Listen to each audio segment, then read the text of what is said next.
Hello and welcome to the Frans van Quatre interview. I'm Annette Young. It has all the elements of an airport thriller.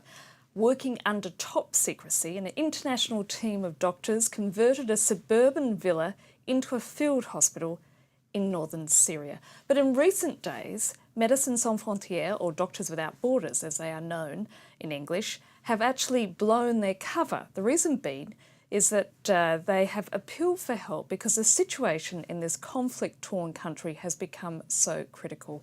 Joining me in the studio is Danish surgeon Catherine Holt, who's just returned from working in that clinic in Syria. Catherine Holt, thank you so much for being with us. Thank you. First of all, what made you decide to accept that mission and head out to Syria? Basically, I chose to sign up with Doctors Without Borders about a year ago because I had the message that there was a huge need for surgeons to perform surgeries and to treat patients all over the world. So when I was offered to do this mission, I didn't hesitate. I had reports that there was immense needs for medical help, and I really didn't hesitate to go. But didn't it worry you? Because clearly we're not talking about going into a conventional situation. You're going into what is close to, or these days recognised as a civil war. Well, yes and no. First of all, I didn't hesitate really when I was offered the mission. That also has to do with the fact that I've worked with Doctors Without Borders for a year, and I have confidence in the management of security.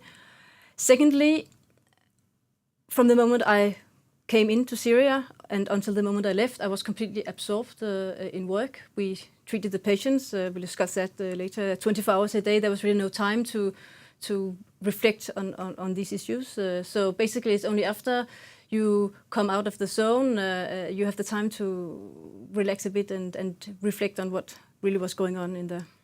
Now I understand the government was aware that Doctors Without Borders was in the country, but they certainly weren't aware that they were staying put and in fact had established this clinic, right?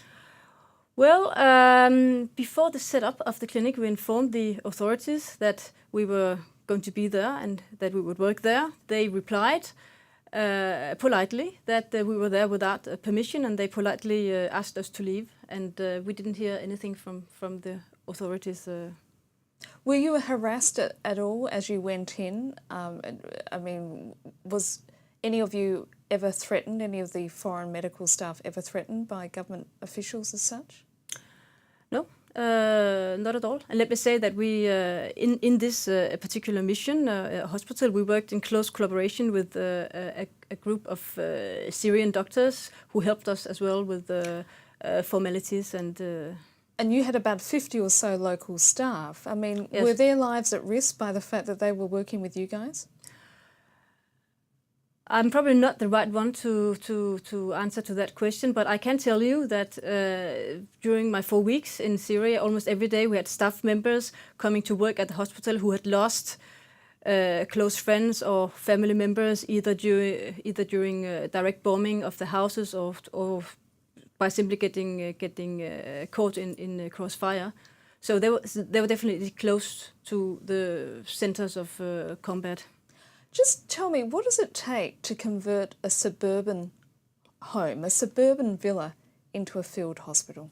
It takes an incredible amount of patience and hard work, mainly from the people that you don't see here on television. That is the people that work with Doctors Without Borders in order to secure our supplies. These are local people, basically. Local people and international staff as well. They made it possible for me, just to give you an example, that I arrived in Syria, and immediately 2 hours after my arrival, I was able to go into the operating room to do surgery on a man who had 10 holes in his bowel, and we did a successful surgery, and this patient, this man, recovered completely.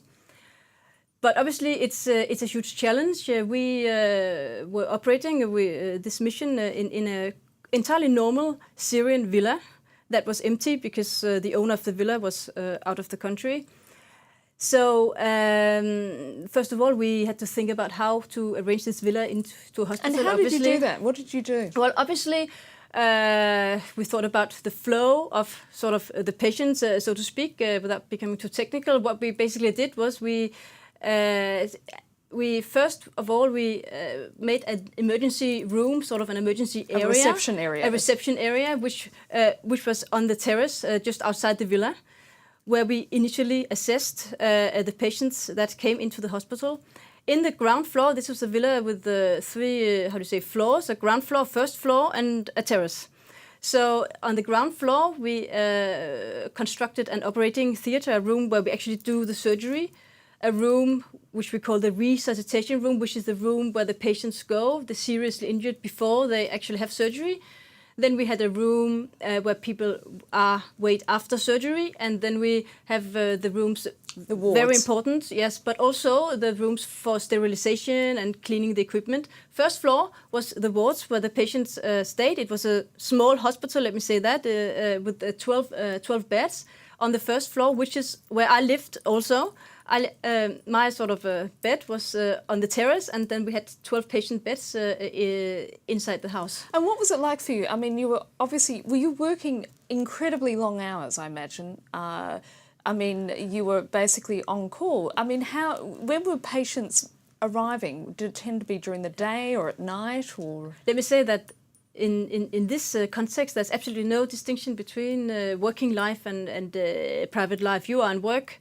You work from the moment you arrive and until the moment you leave.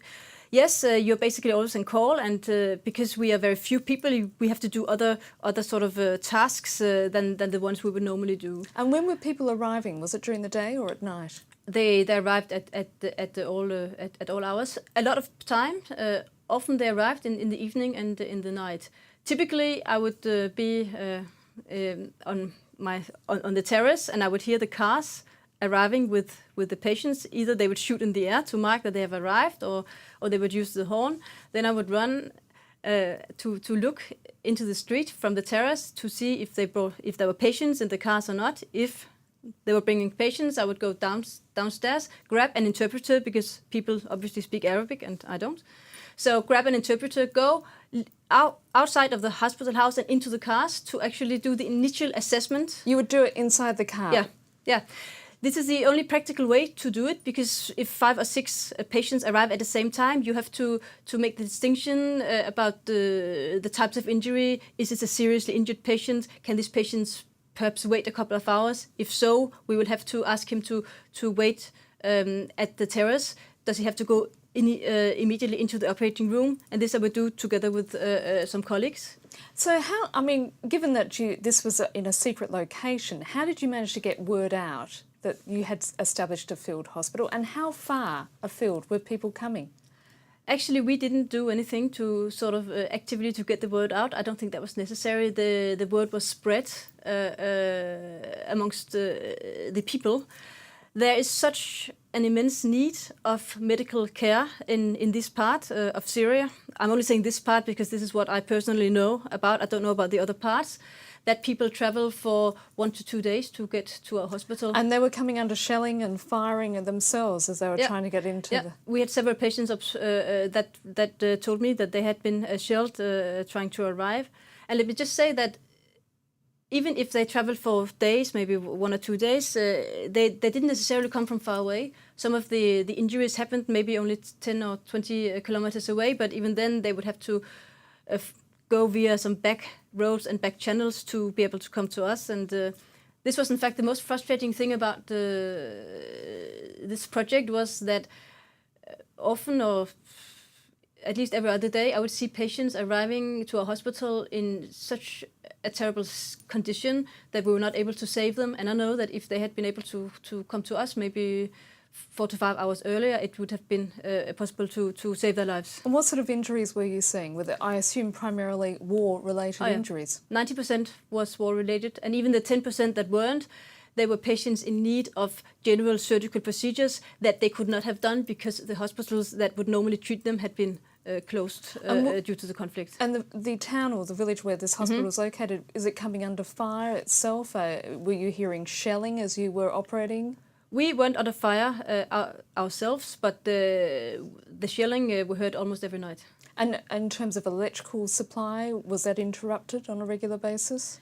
It was almost in a constant state of interruption, you may say, which was another huge challenge because not only was it interrupted, but the general quality of city power, not only for us, but for the entire city, was so low that we could not run normal electrical equipment. Oxygen, for example, was a huge problem. So we needed to have special generators brought in to basically make electricity. But it must have been incredibly difficult as a surgeon. You didn't know whether, in fact, you're going to have enough power during a crucial operation. Actually, several times we would have to start the surgery wearing headlamps and torches in order to be able to prevent these sudden power cuts. I mean, obviously, when you have people coming in bleeding and you need to stop the bleeding, obviously you need to see where you operate. So often we would just have this extra sets ready. Catherine, finally and very briefly, the situation obviously there in Syria is critical. I mean, people are in dire need of medical services.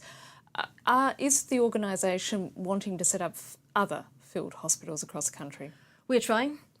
We have been following the situation in Syria from the beginning of the conflict, and we have been trying and making so-called explorations where we send in a small team visiting the various areas, trying to assess the need, and this is ongoing. I've heard that we are planning on opening other hospitals in Syria. Dr. Catherine Holt, I'm afraid that's all we have time for. Thank you so much for being with us.